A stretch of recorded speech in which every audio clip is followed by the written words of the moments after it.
Boa noite a todos e todas. Meu nome é Gabriel, sou piquete, estudante aqui do quarto ano de Direito da casa. Faço parte do coletivo Contraponto. Na verdade, esse é um evento que hoje a gente realiza por meio desse grupo, né? A gente é um grupo de estudantes autônomos aí de esquerda e a nossa ideia é sempre trazer ali ações que possam politizar que a faculdade, né? A faculdade de Direito tem uma sangue um pouco conservadora. Eu acho que a nossa missão aqui talvez seja pensar, né, a questão teórica, porque sem a teoria também não existe a questão prática, e a gente tenta sempre alinhar esses dois campos.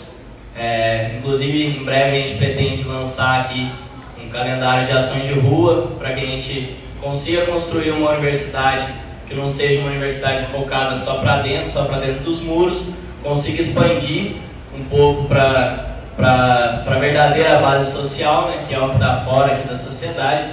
A gente está no centro de São Paulo, todo dia a gente vê como que é o cotidiano aqui no entorno da faculdade, mas mesmo assim a gente parece que vem para cá e se esconde, né, dentro das abstrações. O mundo do direito é um mundo muito abstrato, né?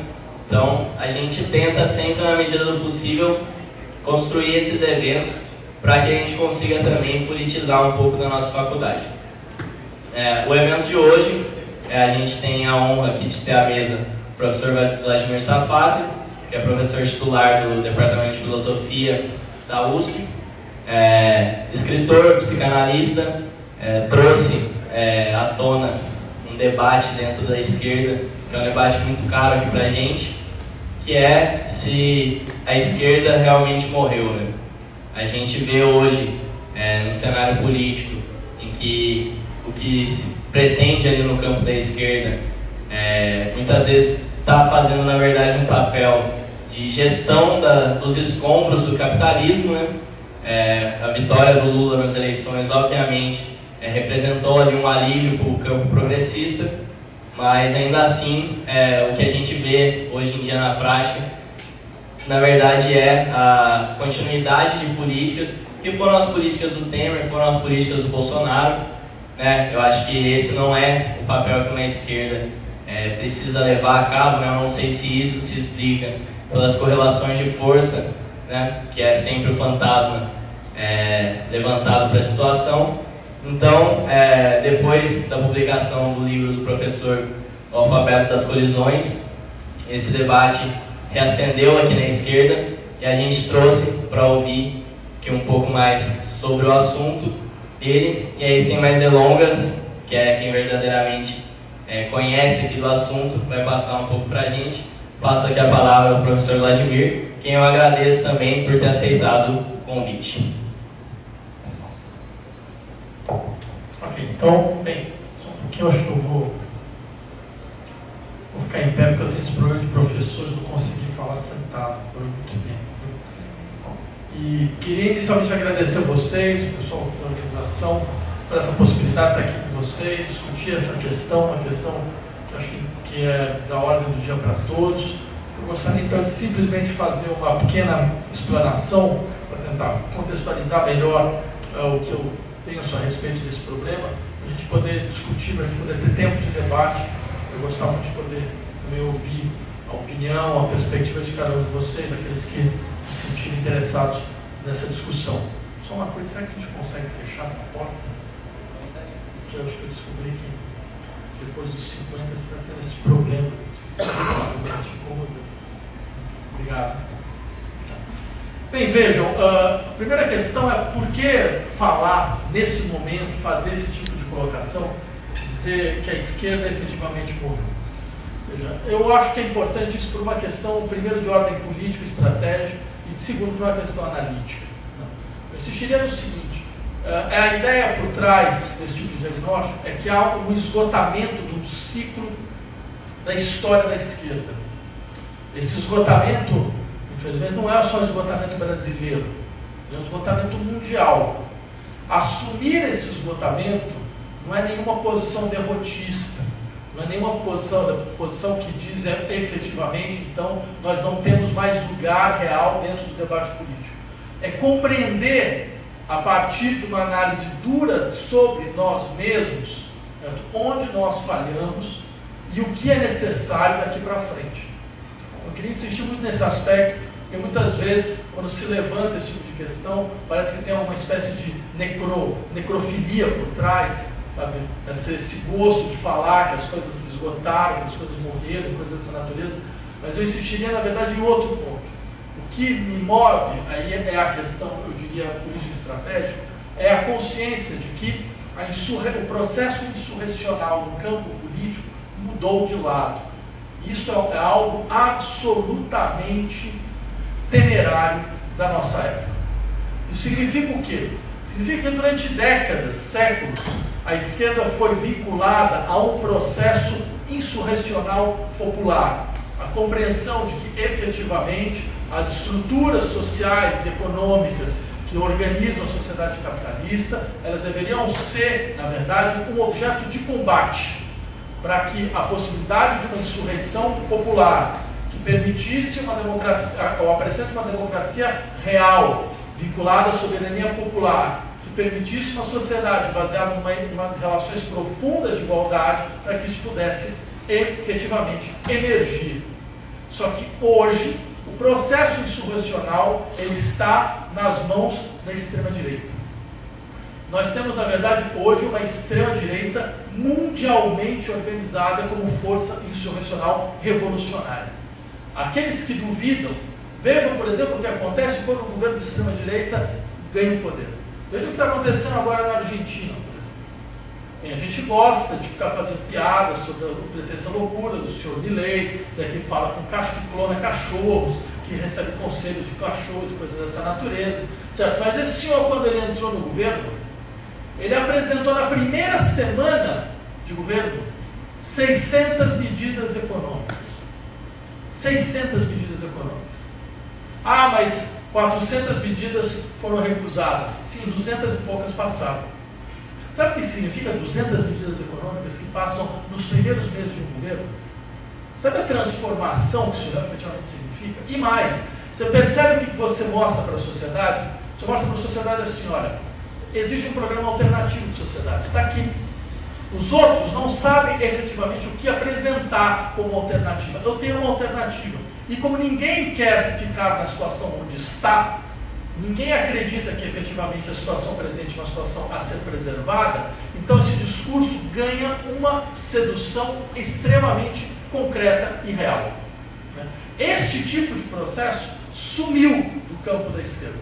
Eu poderia levantar para vocês todas as histórias de governos de esquerda dos últimos 20, 30 anos, que normalmente fazem o seguinte: eles mobilizam o imaginário popular dentro dos processos eleitorais, prometendo grandes transformações, prometendo sim, nós podemos fazer transformações, e depois, no momento em que eles entram no governo, é sempre uma coisa mais ou menos de outra natureza.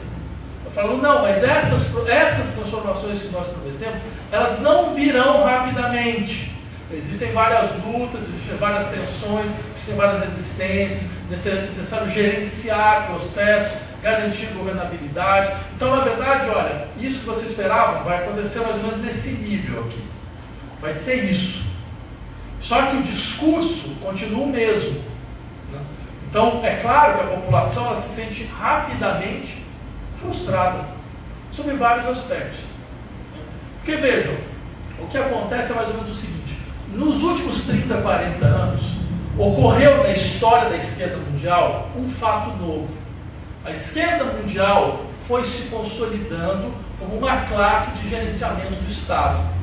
Ela foi ganhando eleições. Eu lembraria a vocês, quando o Partido Socialista Francês ganha sua primeira eleição na história, em 1981, em uma aliança com o Partido Comunista, havia todo um discurso de que, afinal de contas, seria necessário a classe empresarial deveria sair, porque aquilo seria um espaço contrário aos negócios. Certo? Veja, o Partido Socialista, partido do qual, em última instância, depois todos os governos que apareceram mostraram muito pelo contrário, que não havia nada a temer. Por quê? Porque a partir do momento que eles entram no governo, eles vão se consolidando como gestores de políticas públicas, gestores de criação de políticas públicas e profissionais de criação de políticas públicas e gestores dessas políticas. Essas políticas, em larga medida, elas conseguem ter algum tipo de efeito de curto prazo. Elas são políticas que, claro, que elas vão consolidando, de uma certa maneira, a ascensão de certos setores, elas vão articulando melhor certos campos, mas elas têm um limite, elas têm um teto. E o teto é muito claro. No caso brasileiro, isso ocorreu de maneira absolutamente evidente. É claro, houve um momento que as políticas públicas dos governos Lula e do governo Dilma mostraram certos resultados. Então você teve lá 43 milhões de pessoas que entraram em ascensão social. Entraram na famosa, naquilo que se chamava de nova classe média. Você teve aumento real do salário mínimo de 50%, o que está longe de ser alguma coisa negligenciável. Você teve efetivamente um processo no interior do qual as pessoas foram projetando a possibilidade de um outro futuro. E é um dado muito interessante. E se você for ver qual o comportamento efetivo da população brasileira nessas situações, a gente vai entender o que é a população brasileira. A primeira coisa que a população brasileira faz quando ela começa a acreditar na possibilidade de ascensão social é ela retira seus filhos da escola pública e coloca na escola privada. Por quê? Porque ela espera que ela vai poder garantir aos seus filhos uma melhor inserção social e uma melhor educação.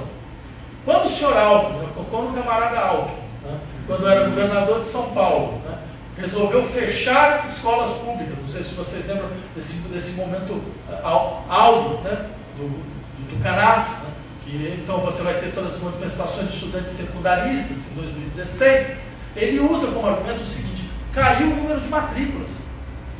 Não tem gente para ir para a escola, caiu o número de matrículas. Agora, o fato é, isso era real. Efetivamente, o número de matrículas da escola pública tinha caído. Por quê? Porque as pessoas tinham transferido seus filhos para a escola privada, na expectativa de que eles encontrariam uma educação melhor, uma inserção social melhor. Segunda coisa que eles fizeram, eles tiraram a família do SUS e compraram um plano de saúde privado. Terceira coisa que eles fizeram, pararam de andar de ônibus e resolveram pagar um carro de 36 meses de financiamento. Então, vejam o que acontece. Você inaugura um processo de ascensão social a partir de uma capitalização das classes mais populares. Eu insistiria, não foi exatamente uma política de combate à desigualdade. Combate à desigualdade é outra coisa. Combate à desigualdade é mais ou menos isso aqui, ó. Significa, quem está embaixo sobe, quem está em cima desce. E é importante que quem esteja em cima desça, porque se quem está em cima não descer, quem estava embaixo subiu, ganhou, vai perder. Portanto, aquilo, ganho das classes populares, ele vai ser perdido. Por quê? Porque quem está em cima inflaciona o preço das grandes cidades. E foi isso que aconteceu, por exemplo, em São Paulo e Rio de Janeiro. Se vocês pegam 2014, 2013, 2012, a lista das 10 cidades mais caras do mundo, vocês vão encontrar São Paulo e Rio de Janeiro, entre as 10 cidades mais caras do mundo. Inclusive, se eu não me engano, em 2013, a cidade mais cara do mundo não era Tóquio, não era Londres, era Luanda, capital da Angola. Por quê? Porque descobriram petróleo. Cria-se uma elite em torno da extração do petróleo. Essa elite começa a exigir uma série de serviços de alta qualidade. Esses serviços, como eles são para uma elite, são extremamente caros. Só que todo o resto do setor de serviços da cidade começa a olhar para esses prestadores de serviço e esperam que eles também tenham uma parte desse tributinho. Então o que eles fazem? Bem, eles fazem com que os serviços comecem a encarecer, por quê? Na expectativa de aceder aos benesses das classes mais altas. É um paradoxo muito próprio a um amigo meu, que era psicanalista, que um dia, nesse momento, vira para mim e fala: Vladimir, tem uma coisa que eu não estou conseguindo entender. É o seguinte: quando eu cobrava R$200 de sessão, não tinha ninguém. Eu resolvi cobrar 500 e encheu. Como isso é possível? Isso é possível porque existe um processo de distinção social ligado à prestação do setor de serviço, que é um elemento fundamental da economia das grandes necessidades. Então o que acontece? Quem está em cima puxa preço de imóvel, puxa preço de aluguel, porque o dinheiro, se ele tem dinheiro, ele vai fazer o quê com o dinheiro? Normalmente ele investe no mercado imobiliário, certo? Ele puxa preço do serviço e inflaciona. A desigualdade é um elemento fundamental na Constituição do inflacionamento da vida das grandes cidades. Então o que aconteceu com esse pessoal que subiu de vida? Veja, lembra que eu tinha falado para vocês? Então eles começaram a ter escola pública, transporte público, escola privada, transporte privado, saúde privada. Ou seja, o que eles ganharam, eles perderam. O que eles ganharam, eles usaram para pagar estes novos serviços, essas novas necessidades, que não trouxeram nada do que eles esperavam. Não trouxeram nada do que eles esperavam. Não trouxeram uma melhor inserção dos seus filhos, porque o mercado de trabalho estava em franco declínio, né? Não trouxe melhor saúde para a sua família e ficou com o carro parado no meio do questionamento de uma cidade onde tem 5 milhões de carros privados. Né? Então, ou seja, é claro que isso mostra o quê? Este processo, ele pedia um outro momento de políticas públicas. Que era o momento, na verdade, da constituição de uma política real de igualdade. Política real de igualdade, para quem tem dificuldade de abstração, é uma coisa muito simples. Muito, muito simples. É mais ou menos o seguinte. Numa empresa brasileira, a diferença entre o maior e o menor salário pode chegar de 1 a 120. O maior salário de uma empresa brasileira é 120 vezes maior do que o menor salário na mesma empresa.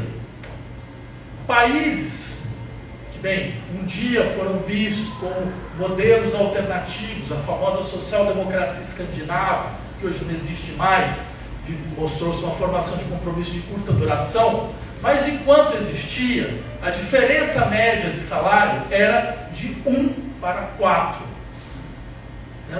O maior salário era 4 vezes maior do que o menor salário.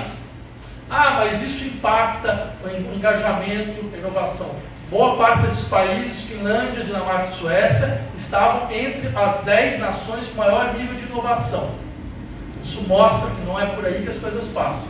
Ah, mas ainda tem um dado, ele insiste muito nisso. Isso explica muito do sistema de desrespeito social que é próprio da nossa sociedade. Se você ganha 120 vezes menos um salário, qualquer que seja, o que a sociedade está dizendo para você? Está dizendo que você é uma pessoa indigna. Seu trabalho não vale nada. Se o seu trabalho não vale nada, você não vale nada. Só que a verdade é que não existe trabalho algum no mundo que valha 120 vezes o trabalho de outra pessoa. Do ponto de vista do processo de extração do valor do capital, pode ser. Mas do ponto de vista efetivo da reprodução material da sociedade, hipótese alguma. Que trabalho vale 120 vezes menos? Trabalho de limpeza? Então vamos parar o trabalho de limpeza. Quem vai limpar o mundo? E como o mundo vai ficar habitável se não houver esse tipo de trabalho?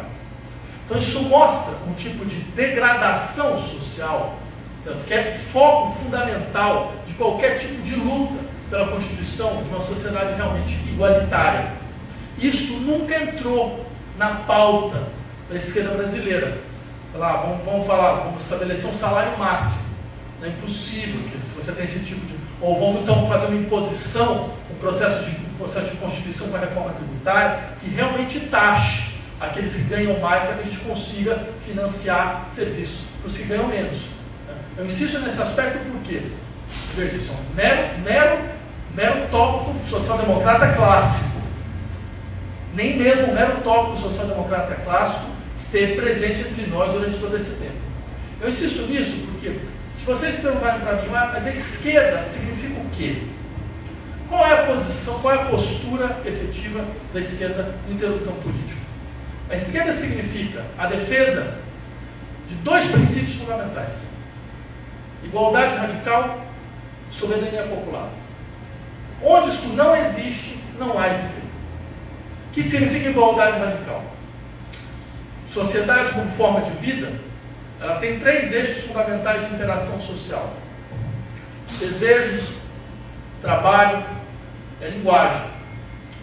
Igualdade radical significa que nós vamos operar ao mesmo tempo em todos esses três eixos. Significa que esses três eixos são como esses nós borromeanos, sabe, que vocês conhecem?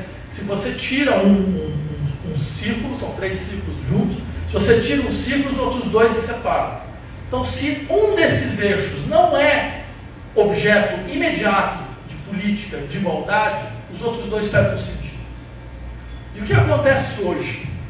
Hoje, nosso discurso, daquilo que a gente poderia chamar de uma constelação progressista, entende bem a necessidade de defender igualdade no campo do desejo.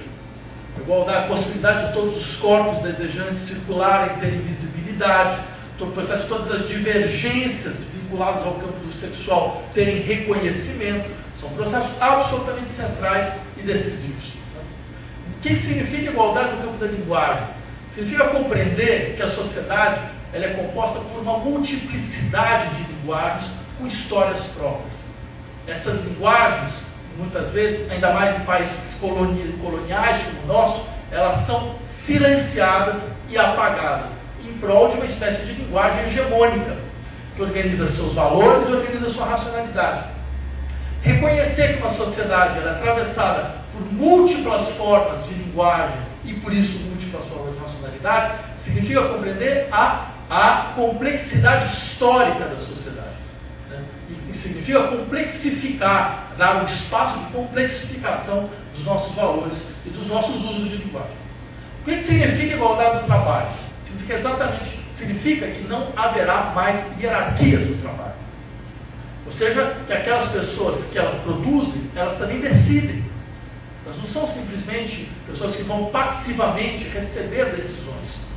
Agora, se é fato que no campo do desejo nós vemos uma estruturação de embate sobre igualdade como objeto de tensionamento da esquerda, não só brasileira, mas mundial, é fato também que o eixo do trabalho desapareceu por completo, em absoluto, porque da maneira a mais vexatória possível. Eu digo isso, eu sugiro a todos vocês que façam, por exemplo, a leitura da PL dos aplicativos, que foi aprovada pelo governo, algo absolutamente indescritível do ponto de vista de uma luta efetiva por emancipação e igualdade no campo do trabalho. Eu lembraria a vocês, só para que vocês possam ter uma ideia do tipo de situação na qual nós nos encontramos, vejam, um tópico clássico do sindicalismo desde os anos 50 é a redução da jornada de trabalho. Vejam que coisa interessante. A gente teve 2, 3, 4 governos de esquerda nesse país, desde o começo do século XXI. Em nenhum momento, em absolutamente nenhum momento, um deputado da base, com os votos da base, apresentou um projeto de redução de jornada de trabalho. Não digo nem para 35 horas, para 40 horas. Então, até hoje a gente tem uma jornada de trabalho de 44 horas semanais. Por quê? Porque a correlação de forças impede. Isso é a falácia mais desprovida de sentido que eu consigo imaginar. Eu não consigo imaginar nada pior do que isso. Porque, vejam, correlação de força é como nuvem, entendeu? Ela muda, se olha para cima, ela muda. Vou lembrar vocês o que, por exemplo, as feministas argentinas nos ensinaram sobre correlação de força. Elas estavam lá defendendo a legalização do aborto, apresentaram o projeto no Congresso, sabiam que iam perder, porque elas sabem fazer conta, sabiam que iam perder, e apresentaram a si mesmo. O que acontece? Bem, você obriga a sociedade a discutir, você vai ter que obrigar os canais de televisão a dar espaço, então vão elas começando a conversar com a sociedade, elas perdem o Congresso. O que elas fazem? Elas se desmobilizam? Não. Elas continuam. E 3 anos depois, elas apresentam um projeto com algumas modificações, porque aí elas foram vendo quais os pontos de maior tensão, foram tentando modificar. E o que acontece depois?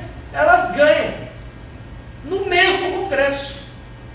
O que aconteceu? Sabe o que aconteceu? Isso chama trabalho político. Houve um trabalho político. Houve uma assunção da posição. Houve uma defesa da posição. E essa defesa ela foi combativa, essa defesa não se contentou em perder uma vez, ela, se tivesse de perder uma segunda vez, perderia uma segunda vez, tentaria uma terceira e conseguiria. Porque você vai mostrando à sociedade, você vai conseguindo abrir espaço de discussão com a sociedade e vai mostrando a importância da sua pauta, e vai mostrando também entusiasmo pela sua pauta, e vai mostrando que não é só uma questão de entusiasmo, que efetivamente o governo está do seu lado, está do seu lado. Ele vai tentar utilizar todas as estruturas institucionais para modificar a estrutura legal do país. Entendeu? Eu diria, isso está absolutamente ausente do nosso horizonte de ação.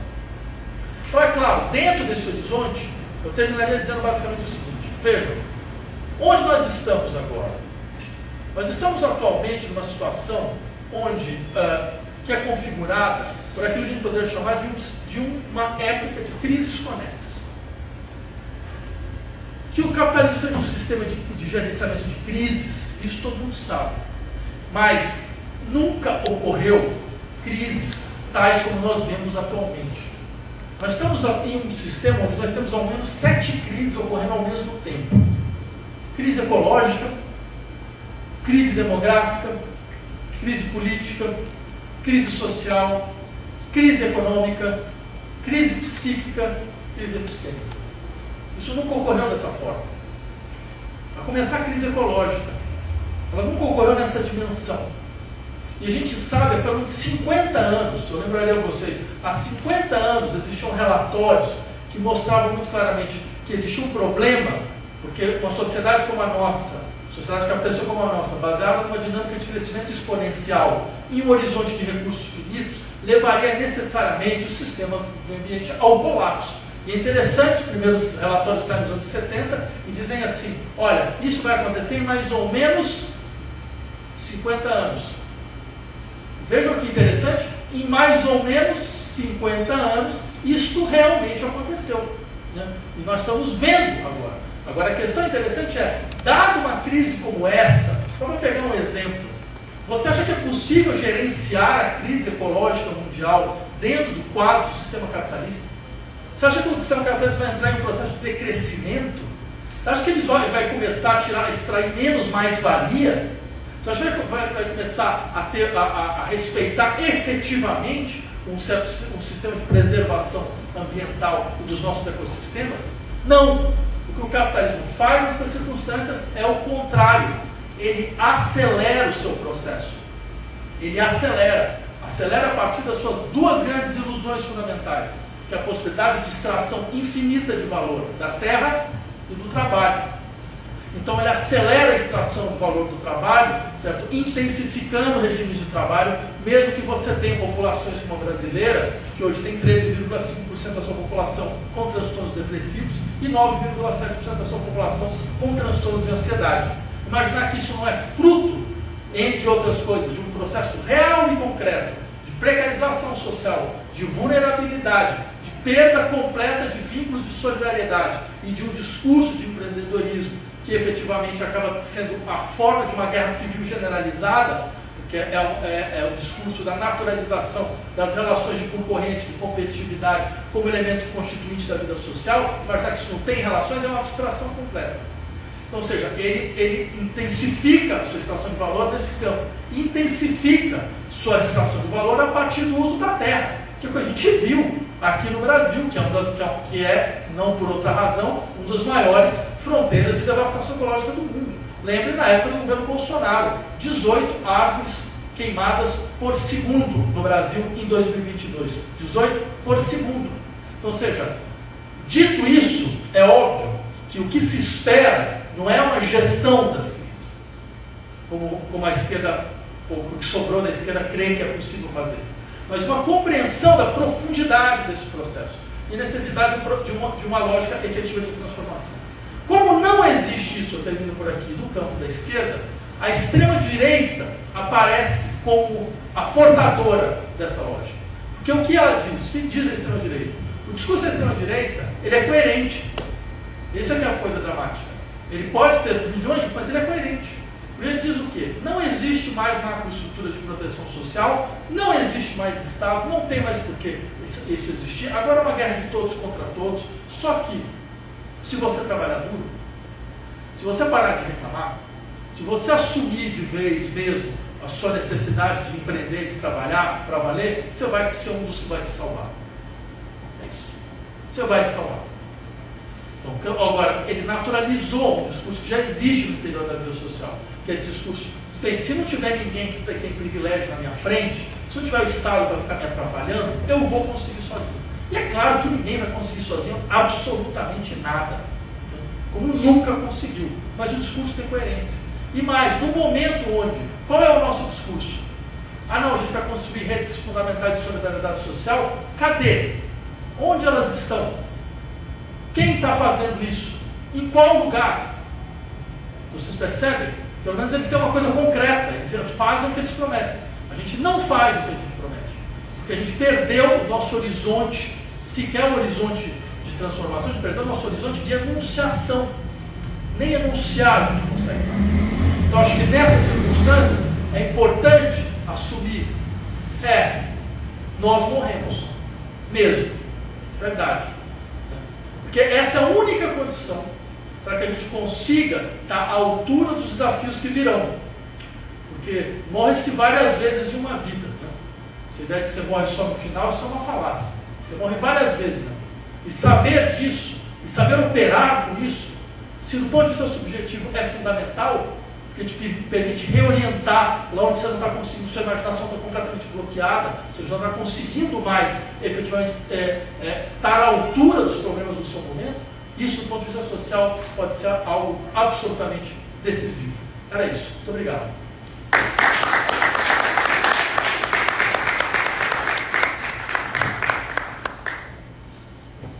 Bom, obrigado, professor.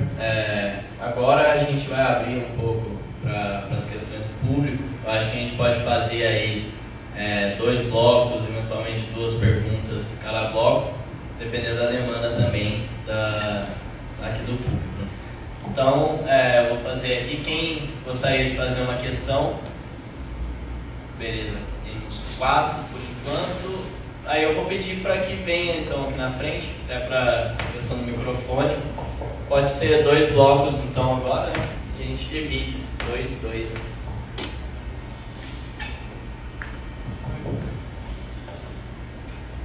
Obrigado. Boa noite a todos, boa noite, professor, novamente. Eu gostaria de fazer uma pergunta para o senhor, porque o senhor é chileno de nascimento, né? A gente sabe disso. E o senhor é um grande defensor mas pelo menos um grande divulgador da terceira via chilena, da Revolução Desarmada, enfim, de toda aquela ideia. O senhor acredita que o socialismo democrático, não a moda chilena, porque talvez não se repita todas as condições essenciais, como nunca na história se repete nada de forma idêntica. Mas o senhor acredita que o socialismo democrático seja uma opção hoje mais concreta do que a via revolucionária armada?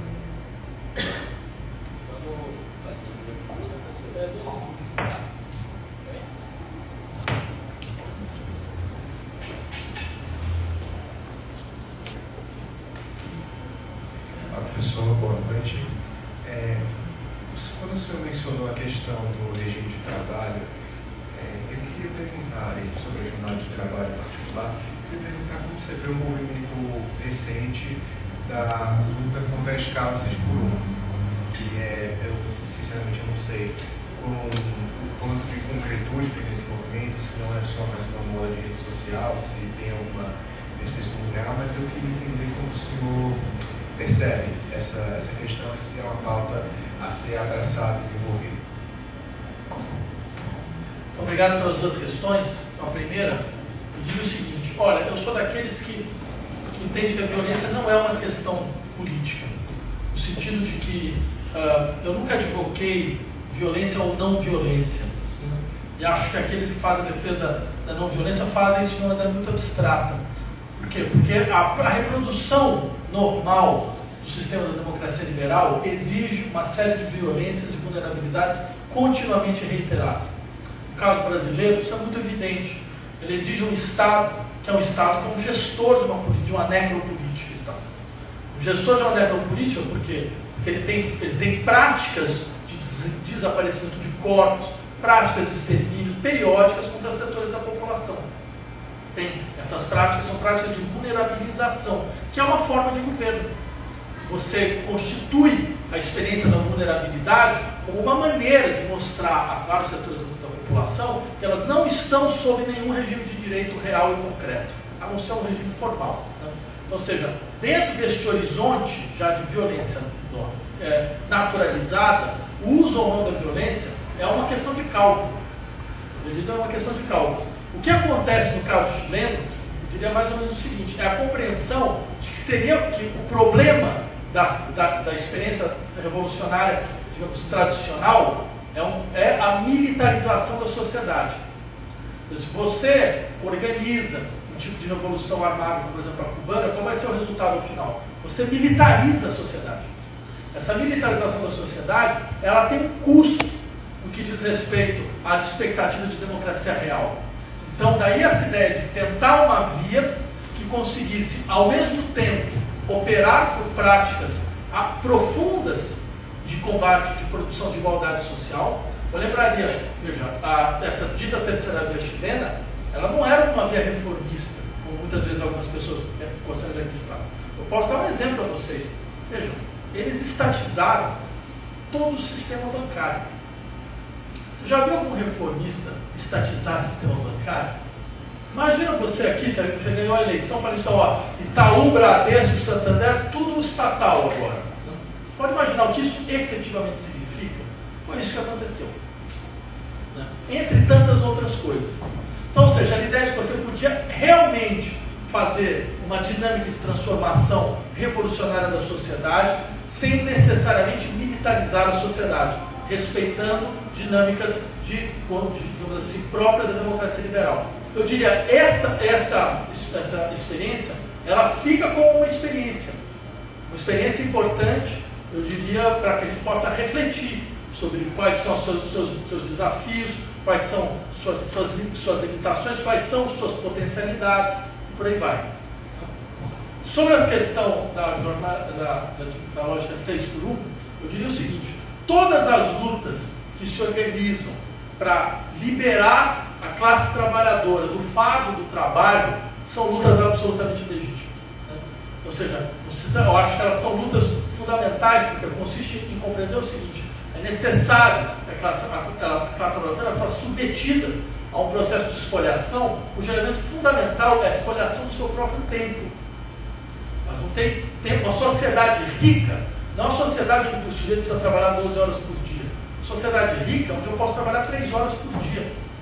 Isso deveria ter sido um ensinamento fundamental das sociedades ameríndias. Certo? As sociedades ameríndias nunca foram sociedades da penúria, eram sociedades onde o trabalho, como elemento fundamental, não só de reprodução material da sociedade, mas de extração de valor, não existia. Então, significa que elas eram sociedades atrasadas, eram sociedades que não tinham condição de desenvolver tecnologia, muito pelo contrário. Mas significa que elas entendiam um dado fundamental: riqueza é liberar as pessoas do trabalho. Riqueza é que você possa trabalhar menos, não que você precise trabalhar mais para conseguir sustentar alguma coisa que antes só seus ancestrais, suas outras gerações conseguiam sustentar de outra maneira. Ok?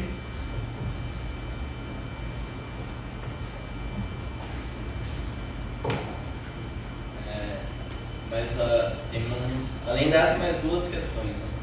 Diogo, teve mais alguém que levantou a mão? Tá. Boa noite, professor, tudo bom?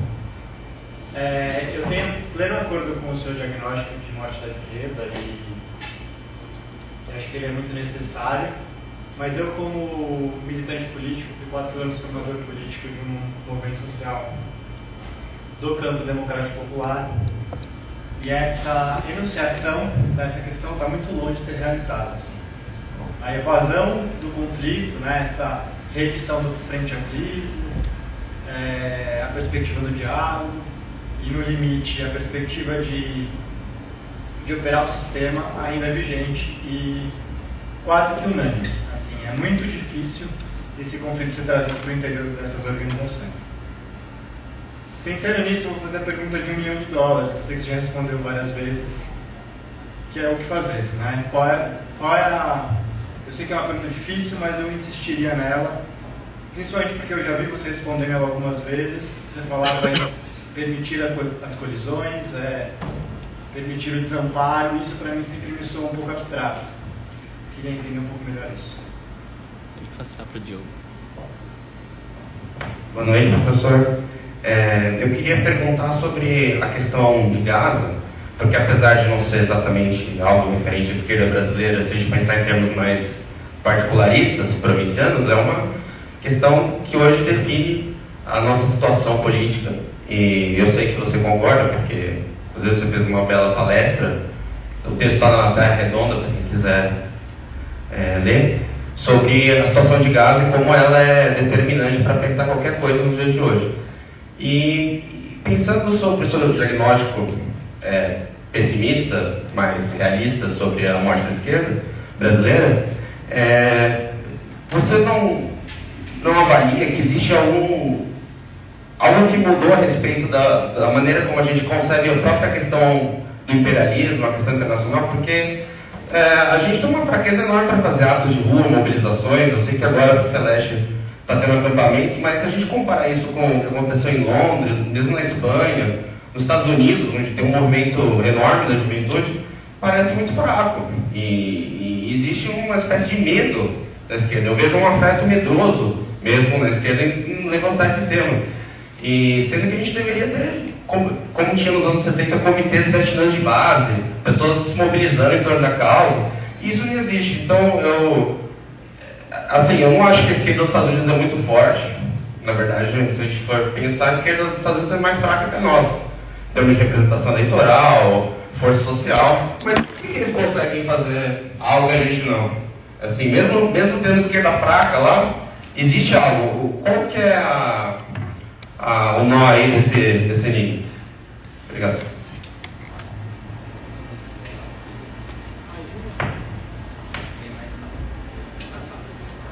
Então tá, a gente acertou, vai ter mais um bloco depois, aí ele responde agora. Ok, então primeiro a tua pergunta, acho uma pergunta bastante importante, e eu diria mais ou menos o seguinte: acho interessante você levantar essa realidade dos movimentos sociais brasileiros. Eu tenderia a dizer mais ou menos o seguinte: o Brasil não é um país que sofre algum tipo de déficit de institucionalização. Ele é um país hiperinstitucionalizado.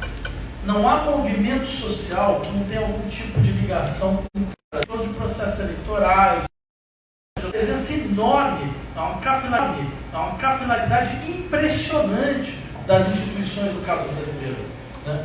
Então, eu acho que esse é um exemplo que você trouxe, um exemplo muito interessante. Mas também que tem uma abertura, que entram dentro de dinâmicas de consulta de políticas públicas. Só que o resultado, é claro, é um resultado muito aquém do que a potencialidade desses movimentos realmente poderiam ter. Então, o que você acaba tendo, muitas vezes, às vezes, forças de movimentos sociais muito reais, sem nenhuma capacidade de incorporar essa força em um processo, uma organização que consiga, ao invés de limitar a imaginação, a possibilidade de transformação estrutural, não só de resolução de um problema emergencial ou de um problema de urgência. Ora, problemas de urgência tem todos os seus direitos de existência. Só que a questão é, se espera das dinâmicas dos atores, dos sujeitos políticos, certo? Um tipo de uso de horizonte, a gente poderia chamar de pensamento longo. Quando o pensamento longo desaparece, certo? As modificações dentro do horizonte mais concreto, elas vão sendo frágeis, elas vão ser difíceis de sustentar, porque falta um horizonte longo que possa operar esse tipo de trabalho. Eu diria, isso talvez seja um tipo de contribuição, de colaboração que as universidades poderiam estar dando nesse momento no Brasil. Né? Que é exatamente essa insistência na necessidade de sustentar um horizonte de um pensamento longo. Eu acho que isso é uma função política. Isso não é só um exercício acadêmico universitário, muito pelo contrário. Isso é a capacidade que você tem de entender. Política é uma questão de crer ou não crer na força da imaginação social. E há momentos onde uma sociedade não acredita na sua própria imaginação. Ela começa a duvidar da sua própria imaginação. Ela entra em melancolia social. É um pouco que a gente está passando nesse momento.